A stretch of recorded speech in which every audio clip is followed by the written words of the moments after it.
श्री गोपाळ कृष्ण भगवान की जय। लीळा नंबर 80। औसाच्या गुरुवरून पवन सिद्धीचे निरूपण। सर्वज्ञ देवळाच्या पश्चिमेला गंगेकडे फिरायला गेले। सोबत औसा होती।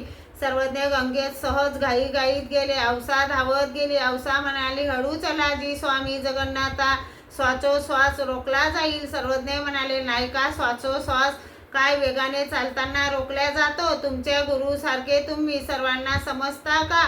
त्यांच्या ठिकाणी ही सिद्धी नव्हती। औसाने विचारले, ती कशी जी? यावरून सर्वज्ञ म्हणाले, नाही का महात्मे एक देवळात बसलेले होते।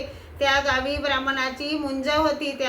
त्याने सर्व लोकांना भोजनाचे आमंत्रण दिले। मग देवळात आला तेव्हा त्याने तेथे ते महात्मे बसलेले पाहिले। त्यांनाही आमंत्रण दिले व म्हणाला, तयारी झाली की आम्ही तुम्हाला बोलवण्यास येऊ। पण त्याच वेळी गावात दरोडेखोर आल्यामुळे धावपळ झाली। सर्व लोक पळू लागले। ते परत आलेच नाही, त्यामुळे ते गाव ओस झाले। तेव्हा महात्म्यांनी दार लावले, काष्टी लावली, तथा समाधी लावली। त्यानंतर बऱ्याच वर्षांनी ते गाव पुन्हा वसले। त्यांची मुंज होती तो त्यावेळी म्हातारा झाला होता। एवढ्या काल खंडात त्या देवळावर मातीचे टेकाडे झाले। त्याने म्हटले, माझी मुंज झाली त्यावेळी या जागी तर देऊळ होते। खणले तेव्हा खरंच देऊळ निघाले।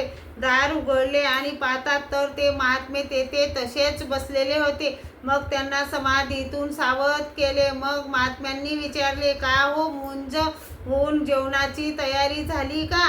ते म्हणाले, हो झाली। मग त्यांना दूध भाताचे जेवण दिले। सर्वज्ञ म्हणाले, श्वासोश्वास रोखण्याची सिद्धी ती अशी असते नाही का? औसा म्हणाली, हे मला माहीत नव्हते। श्री स्वामी जगन्नाथा, श्री गोपाळ कृष्ण भगवान की जय।